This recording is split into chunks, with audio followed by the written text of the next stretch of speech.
Ça m'a changé moi avant de pouvoir aller faire quelque chose. On est obligé de passer par la remise en question de soi-même pour être une thérapeute valable. L'équitation éthologique va plutôt chercher à créer du lien, plutôt s'adapter au cheval que l'inverse. Tu parles d'intuition, mais je dirais que ça va même au-delà. Je prends le temps d'observer, tout ne doit pas aller forcément vite. En fait, je veux pas soigner les cancers, non, pas du tout. Mais je les aide en fait à mieux vivre tous les aléas. Le temps d'un instant d'oublier qu'on est malade. Je me serre dans leurs bras à la fin de la journée et me dis mais tu peux pas te rendre compte du bien que ça m'a fait, merci. On n'a aussi pas besoin d'avoir une pathologie ou une maladie, on peut avoir envie juste de se faire du bien.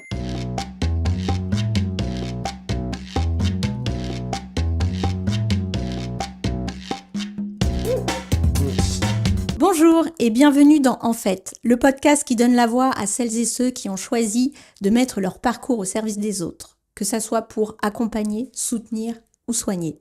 À chaque épisode, nous partons à la rencontre d'un professionnel pour découvrir un métier à travers sa personne, son histoire, son regard et sa manière singulière d'aider le monde.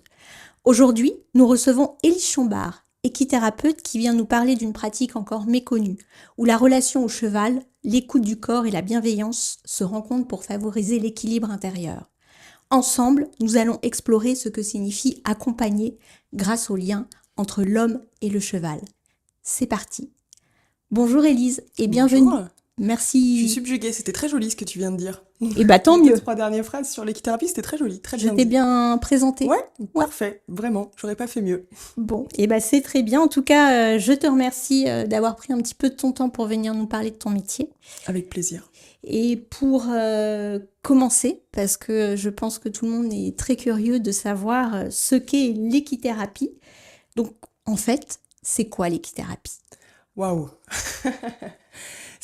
En vrai, c'est vaste. Si on peut donner une définition, on pourrait dire que c'est un soin psychologique médiatisé par le cheval. En fait, au lieu d'être dans un cabinet avec une psychomotricienne qui vous fait faire des dessins, et ben nous, on est dehors avec des êtres très puissants, grands, majestueux. Et je les utilise, non, en fait, j'induis une relation entre quelqu'un qui a besoin de quelque chose et le cheval. Voilà, j'initie quelque chose et en fait, après, c'est à eux de faire le job. Ok, Voilà. très bien. Bah, merci pour cette petite présentation qui nous permet d'y voir un petit peu plus clair. En quoi est-ce que l'équithérapie peut être différent, par exemple, de l'hypothérapie, de la médiation équine ou alors d'un simple cours d'équitation ? J'aime beaucoup cette question. C'est celle La qui est question souvent... du novice. Ouais, c'est celle qui est souvent posée. Et en vrai, on dit toujours, je me souviens en formation d'équithérapie, on dit toujours que c'est un gros pêle-mêle de plein de trucs que personne ne sait ce qui est la différence. Si je peux notifier l'équithérapie, c'est que l'équithérapie, on va plutôt être sur une sphère psychologique, ok ? L'hypothérapie, on va plutôt être physique. Voilà. Alors médiation animale, c'est le grand terme, c'est la grande famille en fait qui regroupe toutes les thérapies où on va y mettre un animal, là en l'occurrence le cheval. Et après, au sein de cette grande famille qui est la médiation équine, on va trouver l'hypothérapie, l'équithérapie. Voilà, juste on va axer notre soin et notre prise en charge sur une sphère différente. D'accord. Même si, à mon sens, on travaille un peu tous, on va dire, pareil, puisqu'on travaille avec des humains et que chaque humain est composé de sa sphère sociale, de sa sphère psychologique, de sa sphère physique. Donc, en fait, c'est tout est un petit peu mélangé, mais on va dire que chaque thérapeute va avoir sa spécialité là-dessus. Voilà, moi, je vais pas mettre des personnes à cheval pour les remuscler en fonction d'une comment on dit, une pathologie physique. Ouais, Voilà, ok. je vais plutôt être sur une sphère psychique, quoi. D'accord. Voilà. Ok. Et le cours d'équitation classique, eh ben, écoute, si, ça fait quand même beaucoup de bien.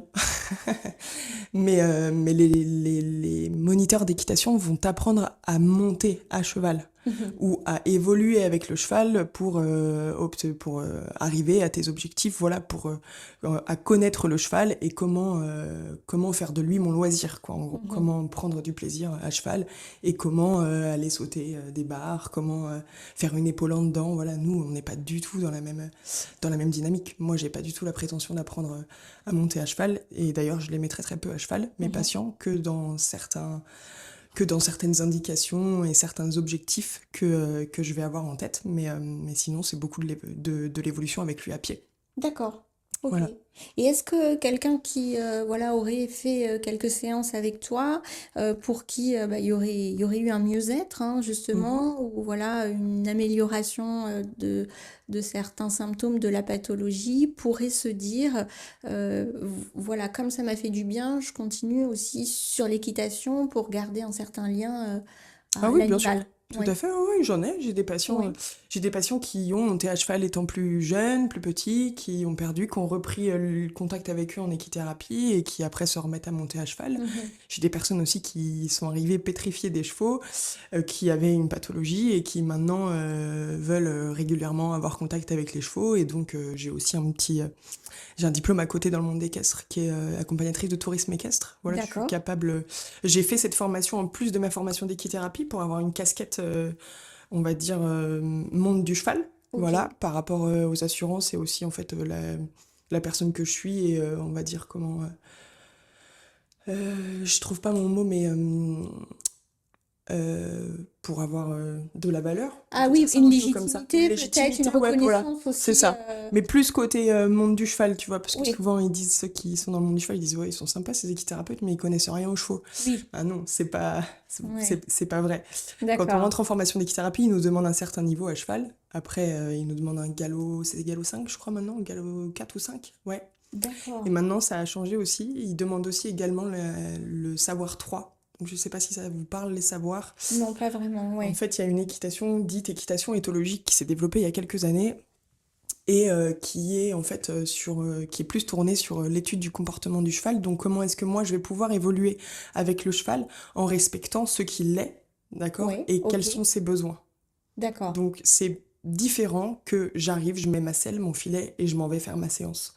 L'équitation éthologique va plutôt chercher à créer du lien et à nous faire, nous, humains, plutôt s'adapter au cheval que l'inverse, que le Oui, cheval s'adapter à nous. Voilà. oui, être dans le respect de l'animal dès l'entrée. Complètement. Mhm. Ça va dans la dynamique de développement du bien-être animal dans laquelle on est vraiment aujourd'hui, quoi. D'accord, c'est intéressant, ça montre Ouais. aussi que les choses évoluent dans certaines Exactement, voilà. Donc, pratiques. t'as des, comme donc en équitation classique, on appelle ça des galops, voilà, qui évaluent notre niveau pour savoir comment est-ce qu'on monte à cheval. Et en équitation dite éthologique, ça s'appelle des savoirs. Donc maintenant, pour entrer en école d'équithérapie, on te demande non seulement un diplôme dans le médical ou paramédical de plus de 3 ans, un grade de licence, D'accord. et ensuite, pour le côté cheval, on te demande un galop 4, je crois, et le savoir 3 Mhm. d'équitation dite éthologique. Ce qui, moi, me semble légitime parce que je trouve que c'est hyper important que on connaisse réellement bien l'animal avec lequel on fait notre thérapie, quoi. Bien sûr, Voilà, c'est bien sûr. essentiel. Ça permet d'appréhender certaines réactions aussi, de Ah pouvoir bah les complètement. expliquer. Ouais, complètement. D'accord. Oui, mais du coup, Je t'ai tout mélangé là, je suis non, partie non, dans toutes les questions. pas du tout, pas du tout. Et ce que j'allais dire, c'est que du coup, tu as devancé un petit peu la prochaine question parce que c'est ta double casquette, t'en as parlé. Ouais, Tu es à la fois cavalière et soignante. Est-ce que tu ouais. peux nous en dire un petit peu plus et qu'est-ce qui a fait que ces deux parcours se sont rencontrés à un moment de ta vie? Et ben écoute, j'ai laissé faire la vie. Je crois que Ouais, c'est surtout ça. Et c'est c'est surtout ce bien qu'il faut qu'on ça. apprenne à faire. Comme les chevaux d'ailleurs. Ouais, Bon, je vous raconte cette petite anecdote parce qu'elle fait partie de moi et de la personne que je suis aujourd'hui. Je suis cavalière depuis que j'ai 7 ans. d'accord. Et je suis Ça fait montée la partie de ta première vie. fois Ouais. sur les poneys, j'avais 2 ans. Voilà. Puis après, je faisais des petites balades de temps en temps. Puis ma maman, elle disait, ça coûte cher quand même l'équitation. On Hmm, verra ça quand tu seras plus grande. ouais. À 7 ans, je tenais plus et mes grands-parents m'ont dit, bon, allez, on y va. Mon grand-père était issu d'une famille d'agriculteurs, donc lui, il a utilisé le cheval toute son enfance, mais d'un côté plutôt pour labourer les champs, etc. Donc lui tenait à cœur à ce que je commence l'équitation. Donc c'est lui qui m'a dit, je te paye tes premiers cours. C'était ancré déjà dans la famille, Ouais. le cheval. Et ben c'est la seule personne, enfin c'est mes deux grands-pères Ouais, qui voilà ont été dans une famille, on va dire d'agriculteurs et qui ont eu lien avec le cheval, mais plutôt d'un côté utilisation, quoi. Voilà. d'accord. Sinon pas du tout. Ok. Sinon ma maman pas du tout, ma famille hormis mes deux grands-pères pas du tout. Et donc moi j'avais vraiment envie de ce lien-là, donc mon grand-père m'a dit je te paye tes premiers cours d'équitation. Bon bah on savait dans quelle merde on savait pas dans quelle merde on se foutait quoi. D'accord, à ce point? Ouais, parce que du coup, après, il fallait que j'y aille tous les week-ends, il fallait que j'y aille tous les mercredis. Enfin, voilà, ça a vraiment fait partie intégrante de mon enfance. Et puis, j'ai eu 14 ou 15 ans et on m'a, on va dire, donné un cheval. Mhm. Voilà. Donc bon, 14, 15 ans, on te donne, c'était génial, mais là, waouh, il faut que je m'occupe de ce grand machin-là, vraiment, à mon âge. Ouais, Et en la fait, ça m'a vraiment responsabilité, responsabilisée. ouais, Et j'ai eu des périodes un petit peu difficiles dans mon histoire de vie, mon adolescence, etc. Ça a vraiment été un énorme soutien pour moi. Voilà. d'accord. Bon, j'ai fait un peu une aparté, c'est pas grâce à ça que je suis arrivée là. Donc ensuite, je suis rentrée, j'étais au lycée, et puis on m'a dit, ok, Élise, qu'est-ce que tu veux faire? Moi, je veux travailler avec les chevaux, j'en suis sûre. Mhm. Et là, ma maman me dit, écoute,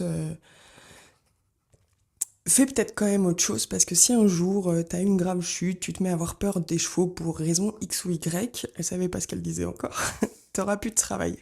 D'accord. Mon année de terminale, je me fais une grosse chute à cheval. Ah, ok. Voilà. Assez grave, j'en garde des séquelles, mais je vais très bien. Et donc là, je me suis dit, ah, ma maman, elle a peut-être raison. Voilà. J'avais une deuxième passion, c'était les autres. J'avais toujours plein de copains. Ma maman disait, mais arrête d'aider les autres, t'es toujours en train d'aider les autres. Voilà, c'était, ok, bon, bah, du coup, je vais aller faire un métier qui aide les autres. Ouais, Je suis rentrée du coup au lycée, j'ai fait la filière qui était prête pour aller infirmière ou kiné, j'avais pas trop encore déterminé. Puis je suis allée passer mon concours, je me suis trouvée infirmière. d'accord. Euh, je me suis trouvée à ma place. Enfin Mhm. voilà, j'ai vraiment adoré mes études, j'ai adoré mes premières années de boulot. C'est un métier que j'adore et que j'affectionne vraiment très très fort. Mais je me suis vite sentie pas à 100% de mes capacités à D'accord. l'hôpital. J'avais l'impression que je pouvais donner plus, mais on me l'autorisait pas, quoi. Oui, alors que Parce c'est déjà un métier très prenant et qui demande par beaucoup. faute de temps, par Oui, faute de moyens, par faute de tout ça. Donc souvent, je fermais la porte de l'hôpital et j'étais frustrée, quoi. d'accord. Et donc je me suis dit, bon, Élise, du coup, tu vas pas pouvoir faire un métier qui te frustre toute ta vie. Il va falloir que tu trouves, Comment te compléter? voilà, Mhm. exactement comment me compléter. Donc c'était il y a quelques années maintenant, j'étais jeune, hein, je suis rentrée en formation d'équithérapie, j'avais 3 ans de diplôme. Ça faisait 3 ans que j'étais infirmière. D'accord. Et voilà, et je suis rentrée en formation d'équithérapie. Et donc là, je vais rebondir sur une de tes questions. C'est-à-dire que ça m'a changé moi avant de pouvoir aller faire quelque chose, quoi. Mhm. C'était vraiment très intense. Je pense qu'on est obligé de passer par la remise en question de soi-même pour ensuite être une thérapeute valable, entre guillemets. Je mets des guillemets quand je dis ça, mais voilà, et cette formation a duré 1 an et je suis ressortie de là. En fait, je savais pas trop ce que j'allais en faire finalement. Je disais oui, Mhm. j'ai envie d'être équithérapeute, mais ce que j'ai vu en stage m'a botté, mais c'était pas extraordinaire à cette époque-là. On me parlait encore beaucoup d'équithérapie auprès des enfants, surtout. On me disait que ça fonctionnait très bien avec les enfants. Oui. Ça fonctionnait très bien dans les troubles du spectre autistique, dans les troubles de l'attention, dans Mhm. tout ça. Moi, j'avais bien aimé, mais c'était pas là que j'avais envie d'être, quoi. Et en fait, donc dans ma petite carrière infirmière, à cette époque-là, j'avais quand même beaucoup travaillé avec le cancer. J'avais d'ailleurs fait mon mémoire de fin d'études sur, donc infirmière, sur comment est-ce que l'infirmière peut aider à la reconstruction de l'image corporelle suite à une chirurgie mutilante dans le cadre du cancer. Donc D'accord. plus particulièrement la mastectomie. J'étais partie dans une Oui. mastectomie quand on vous retire un sein. Oui. J'étais partie là-dedans et en fait c'était déjà quelque chose qui m'animait, mais je n'avais pas encore fait le lien. Et quand j'étais en formation d'équithérapeute, donc j'ai voulu continuer à explorer ça. Mhm. Donc il y a un mémoire qui est demandé aussi en fin d'études. Et j'ai fait donc comment est-ce que l'équithérapie peut aider à la reconstruction de l'image corporelle suite à une mastectomie. Mhm. Voilà, donc j'étais déjà dans quelque chose où j'avais envie de découvrir, de mettre en avant que l'équithérapie peut faire du bien aussi dans d'autres circonstances que celles qu'on connaissait déjà, quoi. Et en fait, j'ai un peu l'impression que depuis que je bosse en équithérapie, pardon, c'est un peu mon goal, c'est-à-dire d'aller, voilà, de travailler avec des patients, avec des pathologies assez particulières et de montrer qu'avec les chevaux, on peut aussi y arriver au-delà qu'une séance de psychologue dans un cabinet. Ou, voilà, donc je travaille aujourd'hui. Mes patients, j'ai beaucoup de patients atteints de cancer. Voilà, donc vous allez me dire, ouais, mais comme je te disais tout à l'heure, en fait, je veux pas soigner les cancers. Non, pas du tout.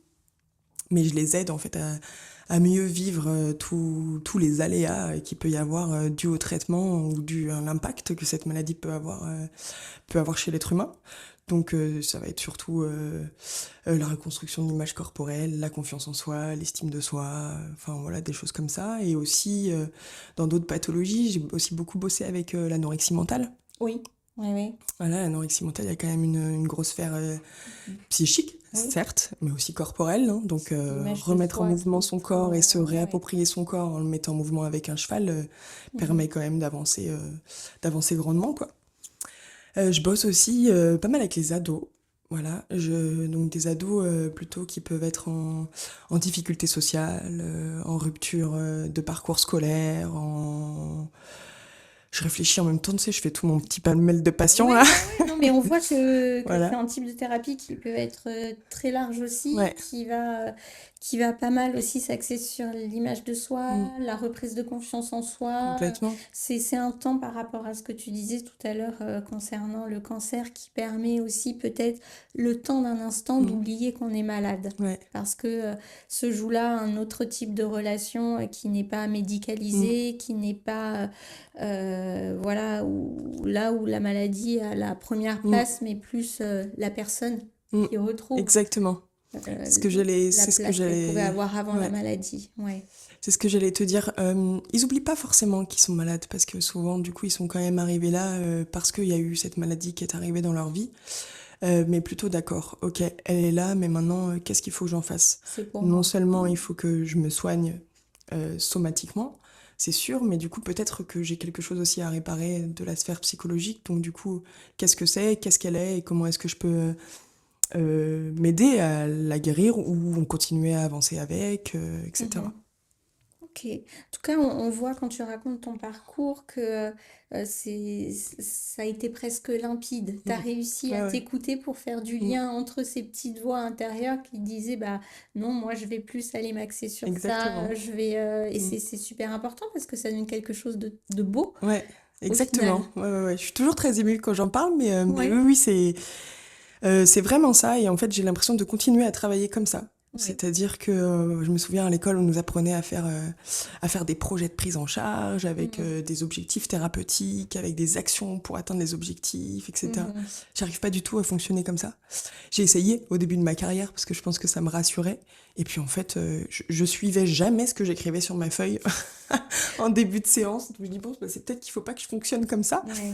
Et du coup, j'ai appris à me faire confiance. Et Mhm. donc, j'arrive, moi, mes débuts de journée, je ne sais pas du tout ce que je vais faire. Mhm. J'attends de recevoir mon patient, de voir comment il est aujourd'hui, dans quelle dynamique il est. Est-ce que physiquement, est-ce qu'il se sent fatigué? Psychologiquement, est-ce qu'il est exténué? Et je vais adapter ma séance en fait en fonction de ça. Mhm. Et je pense que c'est comme ça qu'on est beaucoup plus efficient, Oui, la spontanéité quelque part. complètement.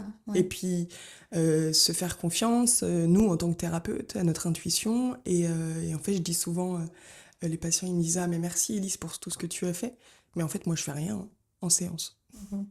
Moi, je vois la personne arriver, j'ai une idée de ce qui pourrait se passer, du coup, je choisis ou non mon cheval, hein, ça peut être eux Mhm. aussi, et puis je les mets ensemble, et puis c'est eux qui font leur vie, quoi. Oui, mais c'est déjà beaucoup Ouais, réussir à, voilà, à mettre en concordance la ouais, personnalité qui arrive, peut-être son trouble, sa maladie, avec aussi le cheval qui peut aller avec. Et puis instaurer ce cadre-là, c'est ouais. énorme. Je pense que c'est pas quelque chose à dévaloriser, c'est beaucoup. Non, oui, c'est sûr, mais je dis toujours un bon équithérapeute est un équithérapeute feignant. D'accord, ok. Ton boulot, il est bien fait, je pense, quand eux, ils sont dans leur... quand je dis eux, donc c'est passion et chevaux et cheval, ou passion avec un S et chevaux, hein, parce que je fais Mhm. aussi des choses en groupe, sont dans leur sphère et évoluent ensemble dans un cadre bien sûr confiant et sécurisant que moi j'ai Mhm. instauré, bien sûr. Mais c'est eux qui sont acteurs de tout ça, quoi. Ouais. Voilà, moi je suis juste là pour initier, pour induire, pour poser les choses, le cadre ou les mots sur certaines Ouais. situations. Mais après, ceux qui évoluent ensemble, c'est eux. Ouais, ouais, ouais.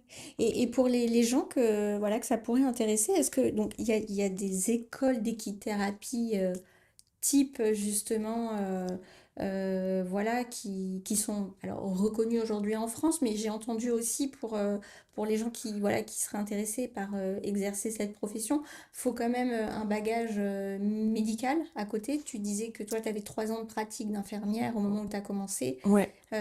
plus après une école d'équithérapie. En clair, c'est quoi le parcours, les compétences à avoir pour les personnes qui voudraient se lancer Ouais. là-dedans? Alors, comme toute, je pense, thérapie alternative dans lesquelles on commence à se former, il y a un peu de tout qui se fait et qui s'ouvre. Donc, tu peux avoir des personnes qui décident d'ouvrir une école demain et qui, en 3 week-ends, te proclament Hmm. équithérapeute. C'est le jeu parce qu'on n'est pas encore reconnu au RNCP, mais il y a quand même 3 grandes écoles dans le monde de l'équithérapie qui, elles, seront reconnues le jour où on sera reconnu, je pense et je l'espère. C'est des formations diplômantes certifiantes Mhm. sur 1 ou 2 ans, ça dépend sous quel format on décide de le faire. Donc moi, j'ai fait l'Institut de formation en équithérapie. D'accord. Il y a également la SFE, la Société française d'équithérapie, et la FENTAC. Voilà, je trouve que c'est vraiment les trois grosses entités pour pouvoir se former en équithérapie. Et donc, je vais parler de celle que j'ai faite, hein, donc l'IFEC, on dit, nous demande donc d'avoir un diplôme grade licence, donc de minimum 3 ans, dans le médical ou paramédical. Alors ça, attention, c'est, on va dire, pour la grande majorité des Mhm. gens, voilà, sinon c'est quand même une étude de dossier, hein, donc parfois il peut y avoir des patients qui ont un parcours médical ou paramédical autre. Je pense par exemple aux pompiers. J'avais une pompier qui était avec nous dans ma formation. Donc voilà, c'est ce qui est demandé, mais ce n'est Oui. pas exigé. Voilà, c'est jugé et jaugé par la Mhm. personne qui fait les tests à l'entrée de la formation, s'ils sentent que la personne est capable d'eux ou non, quoi. D'accord. Et après, c'est une formation de 1 an avec une semaine de formation par mois, Ok. plus 100 et quelques, je dirais autour de 150 heures de stage à faire sur l'année. D'accord. Voilà, et il y a des évaluations tout au long de l'année, des mises en situation, et il y a un mémoire de fin d'études aussi à Mm. faire. Donc là, il faut Voilà, trouver une écurie avec une équithérapeute qui accueille pour des exactement. stages. Ouais, D'accord. exactement. Ok, mais c'est vrai que c'est On en est de plus en important. plus, hein. Donc c'est Ouais, facile de trouver maintenant. Enfin, mais j'ose le dire, mais on est quand même de plus en plus d'équithérapeutes. Donc voilà, il y en a au moins, je sais pas, il y en a une trentaine, une vingtaine, cinquantaine qui sortent diplômés tous les ans. d'accord. L'IFEC, du coup, a 2 promos par an de 12, donc ça fait déjà 24, tu vois, Ok. qui sortent diplômés ou non. Bon, voilà, il y a toujours des personnes qui échouent, mais donc on est quand même de plus en plus sur le terrain, donc ça c'est chouette. Mhm. Et Oui, c'est beau. C'est ouais, beau de ouais, voir ouais, c'est chouette. que ça prend et que Ouais. ce type de médecine Mm. alternative intéresse aussi Ouais, ouais. beaucoup de gens. C'est vrai que c'est important ce que tu disais tout à l'heure parce que soigner et accompagner une pathologie, un trouble, ça nécessite aussi bah, d'en reconnaître les Ouais, symptômes, bien le sûr. fonctionnement. Donc là, c'est là où est l'importance du médical et du Mm. paramédical parce que c'est des Complètement. pathologies que vous voyez Mm.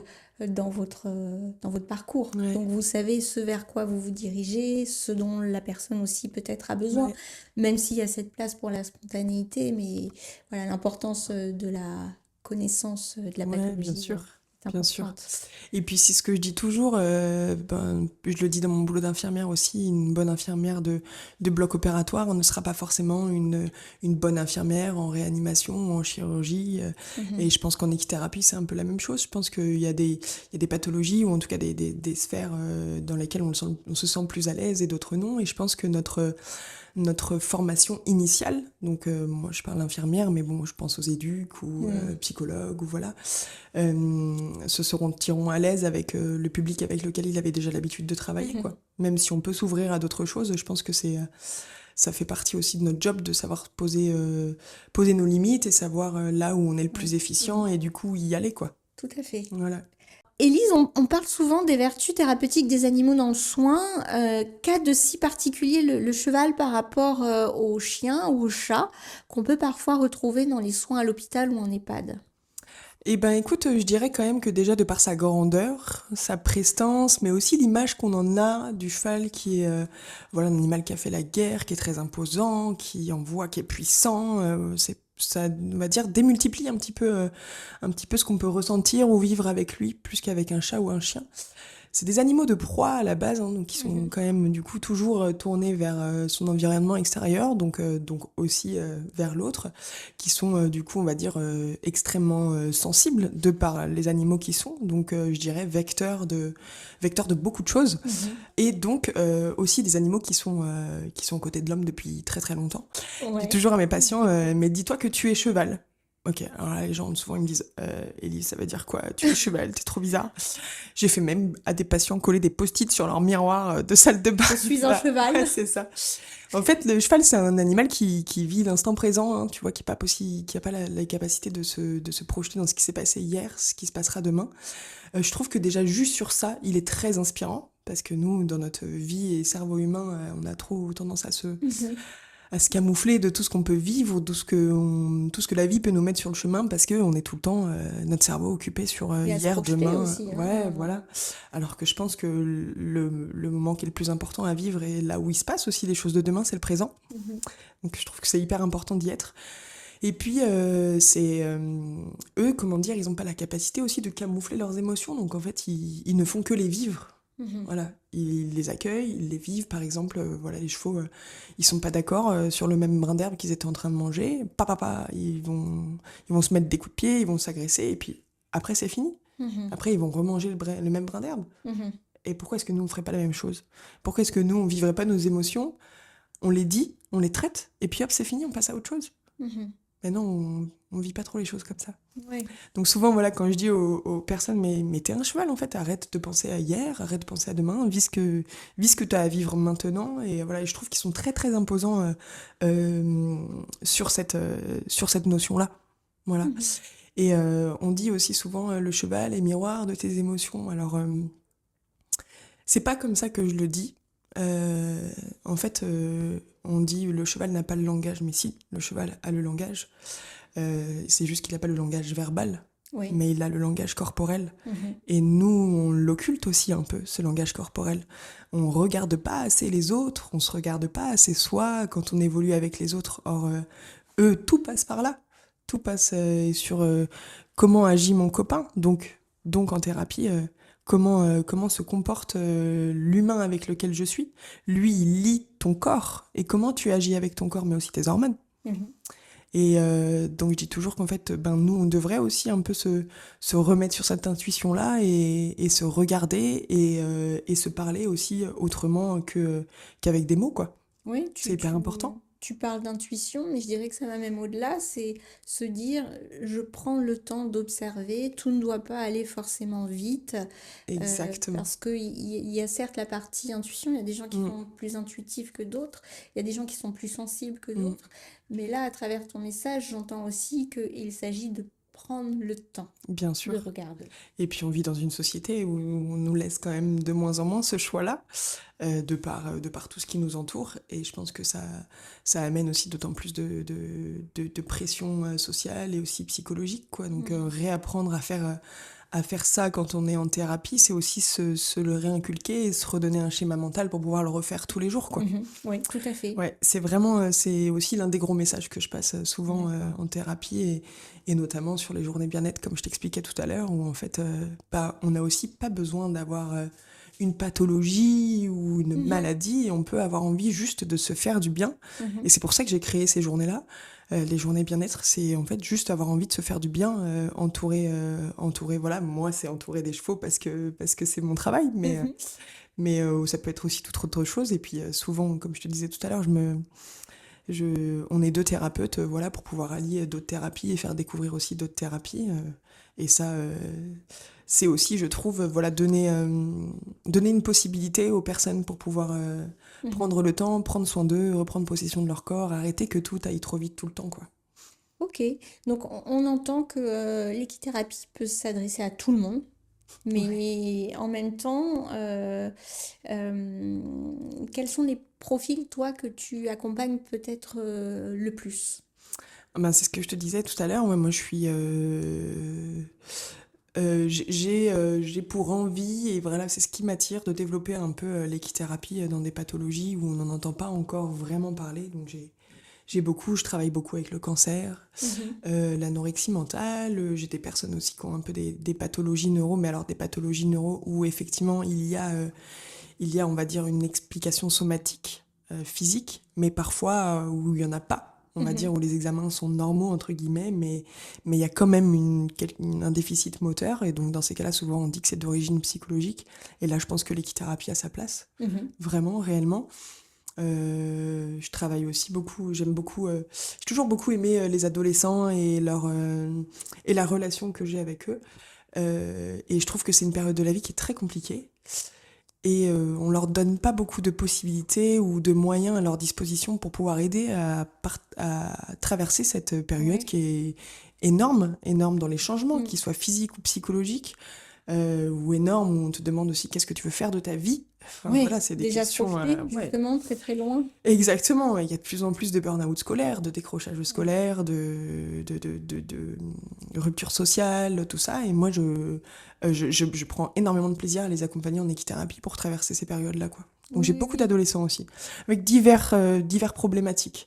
Donc voilà, pas forcément une réelle pathologie, mais un besoin de guidance dans la vie, j'ai envie de dire. Oui, par rapport Peut-être un peu. à une étape de la vie ou par Ouais, rapport à un contexte, une situation. Je pense exactement, aussi au burn-out, à la exactement. confiance en soi, à la Ouais, restauration de l'image, que ça soit à travers une maladie ou à travers aussi l'adolescence exactement. où l'image de soi est beaucoup impactée. Et oui, tout C'est... se joue hein, à Ouais, cette période-là de la ouais. vie, tout se joue. Hein. Mais comme également, tu vois, je te dis dans le cancer, hein, c'est pareil. Hein, il y a quand même une destruction, il y a un deuil physique à faire. Hein, souvent, quand on t'a retiré un organe ou une partie d'organe, donc c'est la partie chirurgie. Après, il y a aussi tous les traitements qui sont lourds, hein, où tu peux, bah, comme tout le monde le sait, perdre tes cheveux, voilà, avoir des taches sur le corps, être amaigri, tout ça. Il faut se réapproprier son corps aussi. Hein, donc ça, le cheval est un réel soutien, parce qu'en fait, lui, tu vas te remettre en mouvement, réintégrer ton corps, parce que tu es avec un être vivant qui est tout le temps dans le mouvement, donc tu vas pas avoir le choix que d'être avec lui et que de le suivre, qui lui est dans l'instant présent. Donc toi, il faut que tu sois là tout de suite maintenant. Voilà, ça te permet de reprendre confiance en toi, de reprendre de l'estime de toi. Et puis aussi dans la façon d'évoluer avec lui. Ça va certainement retrouver une question que tu as après, mais je travaille beaucoup en liberté. Oui. Voilà, c'est, je trouve, le moment où on a le cheval dans toute sa splendeur, on va dire, de la manière le plus authentique possible. Donc, c'est-à-dire bah, libre de ses mouvements et libre d'agir comme il a envie. C'est ça qu'on recherche chez le cheval. Hein. C'est qu'il réagisse face à ce qui se passe avec mon patient.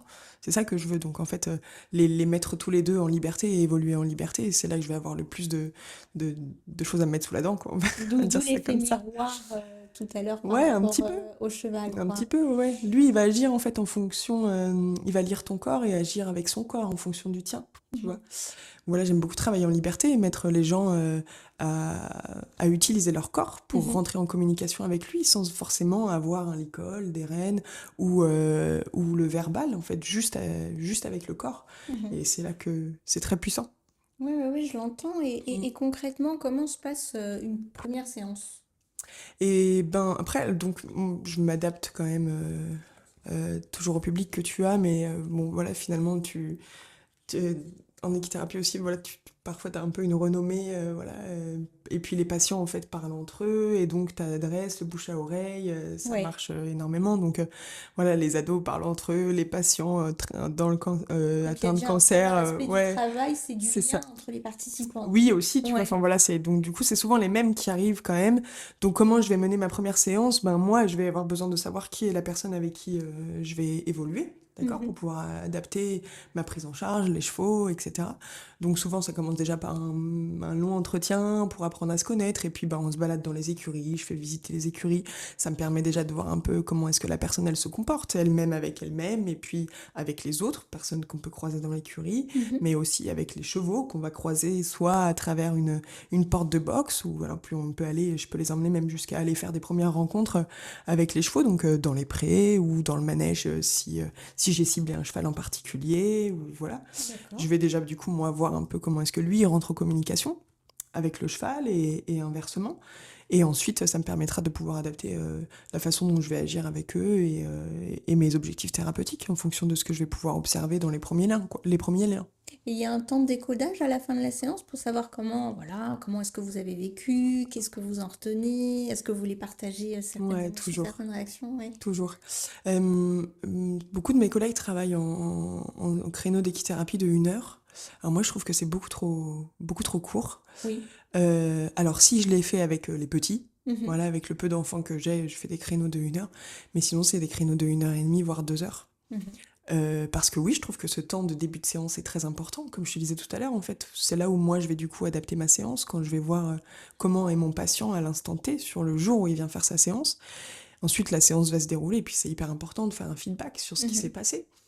Et je les rends aussi beaucoup acteurs de leur prise en charge, les patients. Donc moi, je commence pas forcément les prises en charge en septembre, et je les arrête en juin, souvent, quand tu commences Oui. une thérapie. Moi, ils peuvent commencer quand ils veulent dans l'année, quand ils en ont besoin. C'est pareil, je trouve ça hyper dur de dire « Ah, vous avez besoin d'équithérapie maintenant? D'accord, mais on attend la rentrée prochaine, d'accord ?»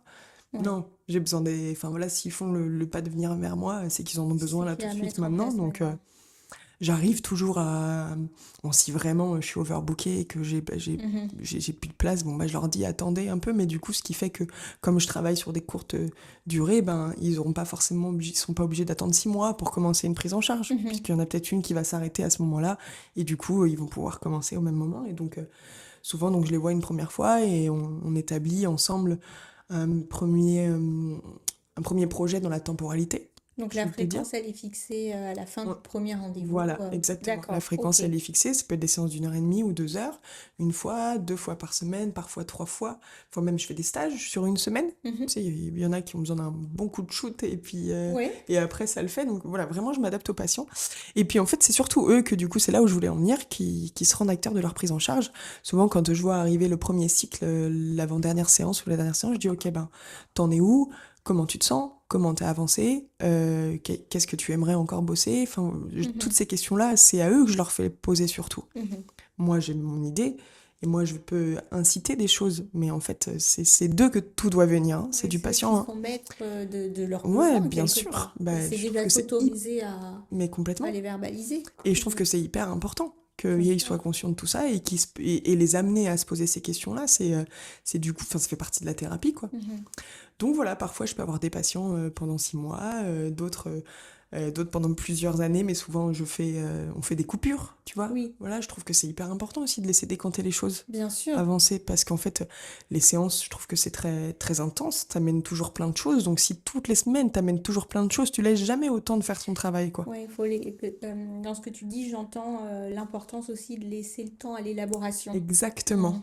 complètement. Donc voilà comment je fonctionne, on va dire, peut-être pas de manière très conventionnelle, et puis... Oui, mais Puis il y en a c'est... qui font 9 séances. Je pense à une jeune ado que j'ai eue l'année dernière qui a fait un bond en avant. Et en fait, ça m'a marqué parce que la maman, à la fin de la séance, me dit: Mais Élise, on a fait que 9 séances. Regarde comment elle est. Ouais. En fait, ça m'a marqué. Je me suis dit: Bah, ouais, on a fait que 9 séances. Et elle a fait un progrès énorme. Elle était rupture scolaire, tout. Et là, ça y est, elle est rescolarisée normalement. Elle a une vie Mhm. sociale normale. Enfin, tout quoi. Donc c'est le genre de retour qui est super important pour un thérapeute. Ah, mais oui.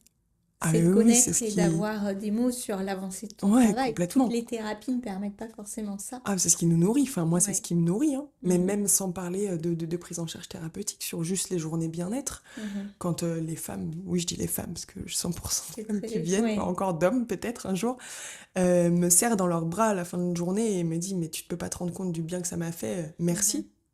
Alors oui, merci, et merci pour ce que tu me dis, mais merci à toi aussi, en fait, d'avoir été là. Et moi, je me nourris de tout ça, hein, en tant que Mhm. thérapeute, hein. Sans les patients et leur avancée, comme tu dis, eh ben, on serait plus personne, on n'aurait plus trop d'intérêt d'être là, alors Bien que, sûr, en oui, fait, oui. enfin, moi, c'est vraiment ce qui me porte, quoi. Mhm. Ce qui me porte et qui me fait continuer à faire ce boulot.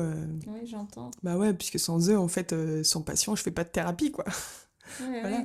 On te sent porté par ton métier et c'est pour Ouais, ça que ça marche ouais, bien et que c'est beau de ouais, t'entendre, ouais, hein. ouais.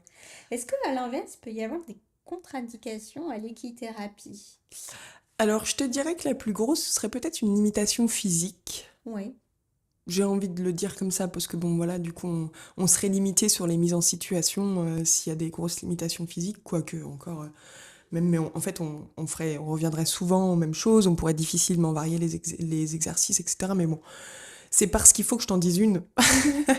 Peut-être, mais en vrai, on arrive toujours à faire quelque chose. J'ai des Oui. personnes qui viennent au fauteuil roulant, etc. Mais tu peux pas aller très très loin dans l'avancée, quoi. Oui, bah comme tu Ouais. disais tout à l'heure, déjà d'être dans l'environnement, de voir le Exactement, cheval, d'avoir cet exactement, effet waouh par rapport à exactement. l'animal et sa Ouais. grandeur, c'est déjà Ah, avoir c'est un déjà pied énorme. dans Ah ouais, c'est déjà l'équitation. énorme, bien Ouais. sûr. Il y a des chevaux parfois que, alors je ne sais pas si le terme que je vais utiliser est adéquat, mais que tu peux mettre en concordance avec le besoin d'une personne. Des Alors, si profils je de reformule un cheval. peu ta question, c'est est-ce qu'il y a des chevaux qui sont faits ou non pour l'équithérapie? Est-ce que tu Alors, adaptes le cheval en fonction de la voilà, est-ce pathologie? que Est-ce toi, que... d'avance, en fonction des profils que tu reçois, bah, tu te dis, voilà, là, cette personne, je vais plus lui attribuer tel cheval parce que voilà, tu sens qu'il y a quelque chose qui peut Ouais. jouer peut-être par rapport à un autre cheval que tu pourrais avoir. Alors oui et non.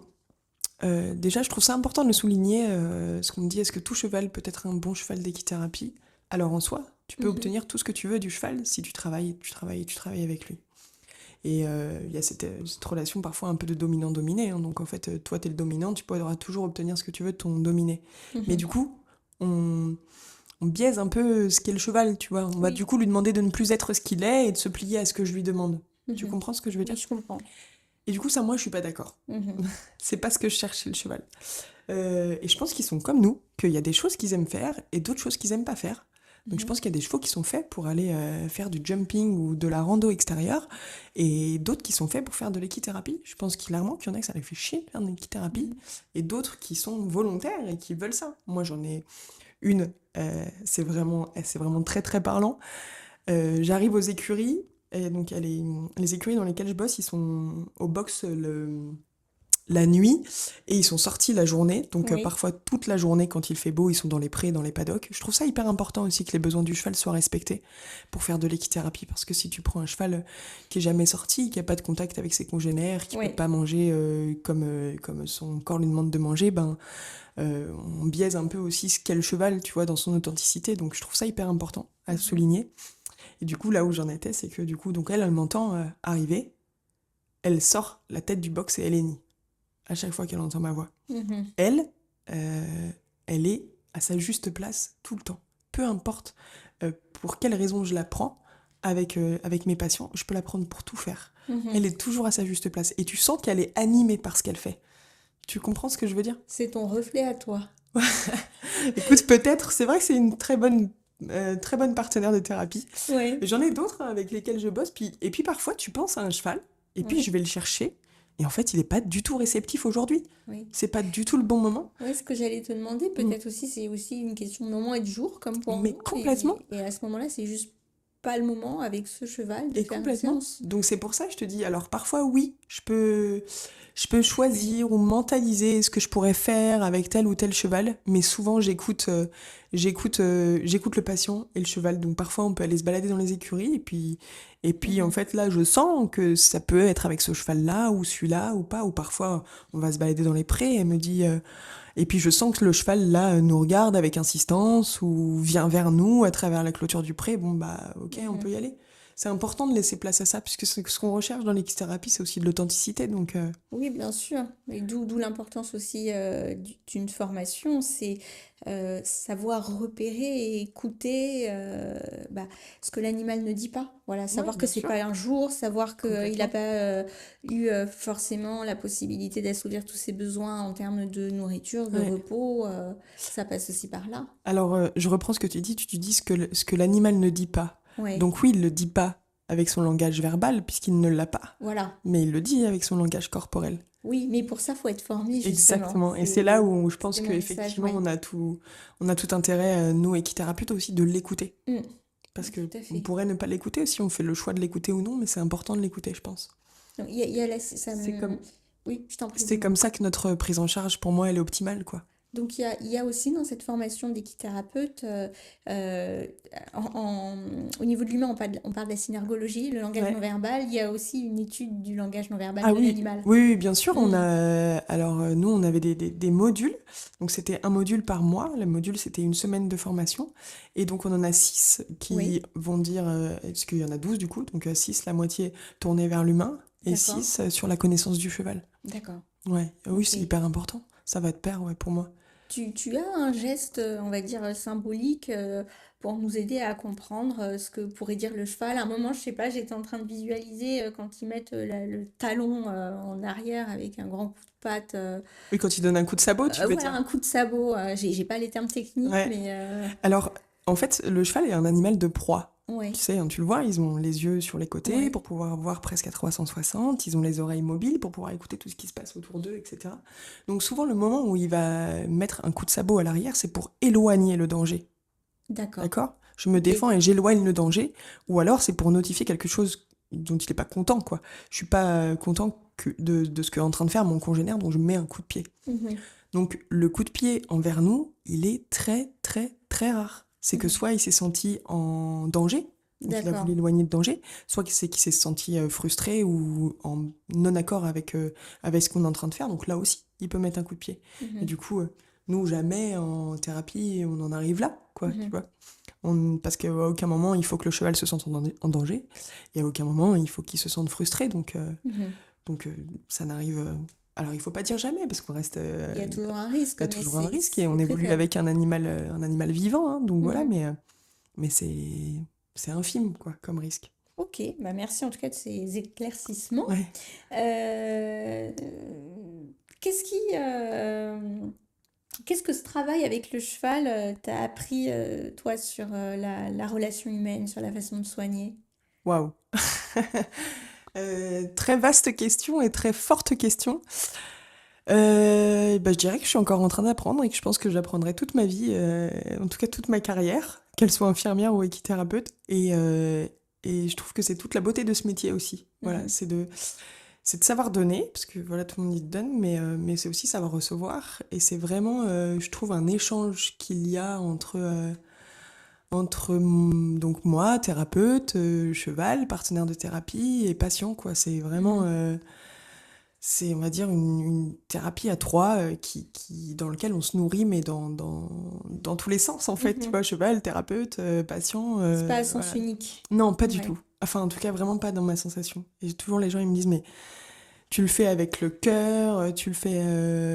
Oui, c'est vrai, et j'ai pour envie de continuer à le faire comme ça. Donc c'est pour ça que je t'expliquais tout à l'heure que Mhm. c'est pas mon boulot à temps plein. Et toujours je dis, oui, mais bon, enfin, l'équithérapie, c'est mon boulot plaisir, quoi. Mhm.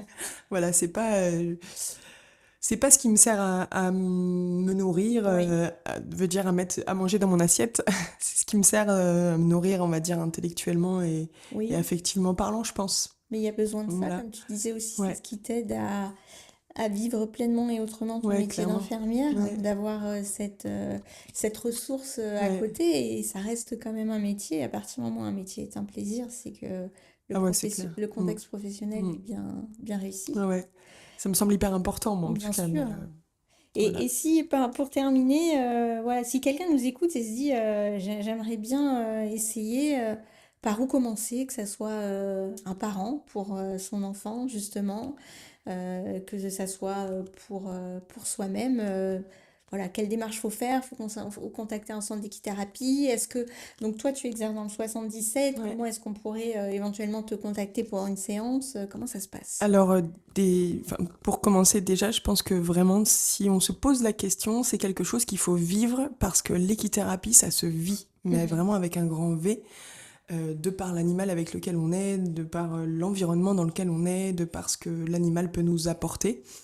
Donc, c'est vraiment quelque chose où il faut essayer. mhm, Voilà, il faut faire une séance.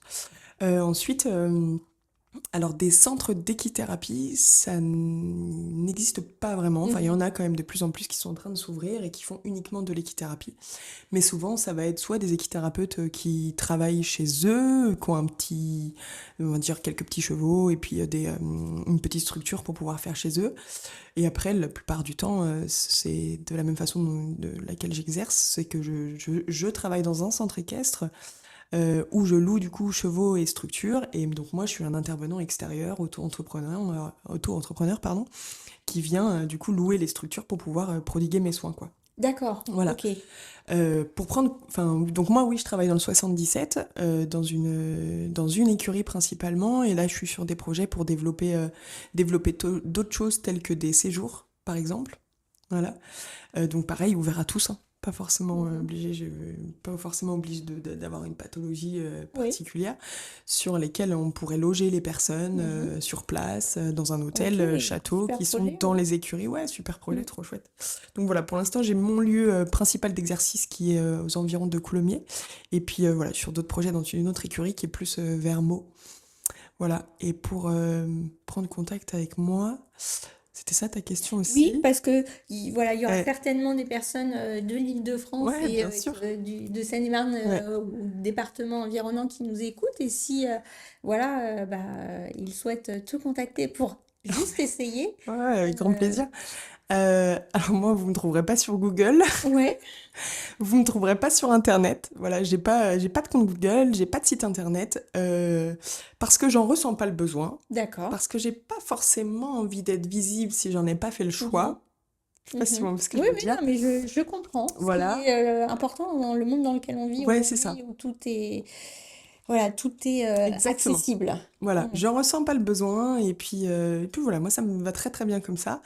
Alors seulement je me suis retrouvée limitée à un moment donné parce que j'avais des patients qui me disaient bah Elise, j'ai parlé de toi, mais tu veux pas qu'on donne ton numéro, on ne trouve pas sur Google, comment est-ce qu'on peut faire pour te contacter, Mhm. comment est-ce qu'on peut voir ce que tu fais? Là je dis bon ok, il faut peut-être quand même faire quelque chose Elise. Donc c'était il y a pas si longtemps que ça, Ouais, hein. Ça fait 1 an et demi je crois. Ouais, ça fait 1 an et demi, donc je me suis fait un compte professionnel Instagram. d'accord. Voilà. Je me suis dit que c'était un réseau social qui fonctionnait très bien, Mhm. dans lequel on choisit ou non de voir ce que tu as envie de voir. Ouais. Et même toi, tu as le choix de laisser les gens voir ou pas voir, quoi. Mhm. Donc voilà, j'utilise ce média-là. Et puis je trouve en fait que l'équithérapie, alors en tout cas moi, bon là je viens d'en parler pendant je sais pas combien de temps, mais je trouve que c'est difficile de parfois mettre des mots. Mhm. C'est beaucoup plus dans le sensoriel, dans le vécu, dans ce qu'on vit au moment, à l'instant présent. Et donc, je me dis que les photos et les vidéos, c'est peut-être ce qu'il y a de plus parlant. Oui, Donc voilà pourquoi aussi le site Instagram, puisque finalement, tu vois des photos, des vidéos, puis j'ai mis quelques petits mots un peu éparses pour notifier ce que je raconte en photo. mhm. Donc voilà pourquoi j'ai choisi ce lien-là. Et puis ben, les gens peuvent décider ou non de t'envoyer un message via ce site. Voilà, alors si les gens n'ont pas Instagram. Moi, je suis désolée, il y a peut-être un fils ou une fille ado qui a un compte Instagram qui Ça peut. doit se J'en ai qui trouver m'ont contacté aujourd'hui. comme ça. Ouais, Je me dis que ça se trouve toujours quelqu'un qui a un compte Instagram, quoi. Mais bien sûr, mais bon, voilà. on mettra le lien Avec justement grand plaisir. en légende du podcast et puis quelques images parce qu'elles sont très belles Ouais. aussi Ça me de met un ces peu la moments. pression, du coup, il faut vraiment que je le garde actif. J'ai beaucoup de mal à le faire, Ouais, mais j'ai beaucoup de mal à prendre du temps pour faire ça. Mais voilà, j'essaie oui. de m'y mettre de plus en plus. Puis, en fait, on me parle de plus en plus de toi, donc il y a de plus en plus de personnes qui sont dans l'attente de voir des choses. Donc, Oui, voilà, il mais en faut que je même le temps, fasse, c'est faut que je l'anime. important que voilà, il y ait aussi des personnes qui se consacrent à la pratique Ouais, pure, ouais, sans forcément mettre beaucoup plus de temps à la exactement. publicité Ouais, autour. Chacun dose son ouais. activité comme il a envie, mais on sent que toi, voilà, c'est surtout le développement de la pratique Ouais, pure c'est qui ça. compte. Je trouve que je suis toujours déçue des vidéos que je peux faire ou des choses que je peux dire parce qu'en fait, c'est pas vraiment le moment que j'ai vécu, quoi. Mhm. Ouais, je C'est tellement comprends. intense, ce qu'on peut vivre avec le cheval et en thérapie que j'ai toujours l'impression que c'est insignifiant ce que je transmets via une image sur un téléphone, quoi. Mais voilà, j'essaye quand même de le faire pour donner un peu de visu et puis faire reconnaître un peu aussi le travail qu'on fait Oui. et voilà, mais j'y travaille. Ok, c'est noté. Ben, en tout cas, merci beaucoup, Élise, Avec d'avoir plaisir. partagé ce moment. Merci à vous de m'avoir accueilli et de m'avoir contacté. C'était vraiment très plaisant. C'était riche d'informations et je suis sûre que ça va intéresser aussi beaucoup de personnes. Donc, merci à vous de nous avoir écoutés et à très bientôt. Merci d'avoir écouté en fait. Suivez-nous sur YouTube, Apple Podcasts, Spotify. ainsi que toutes les autres plateformes pour ne rien manquer des prochaines histoires. À très vite.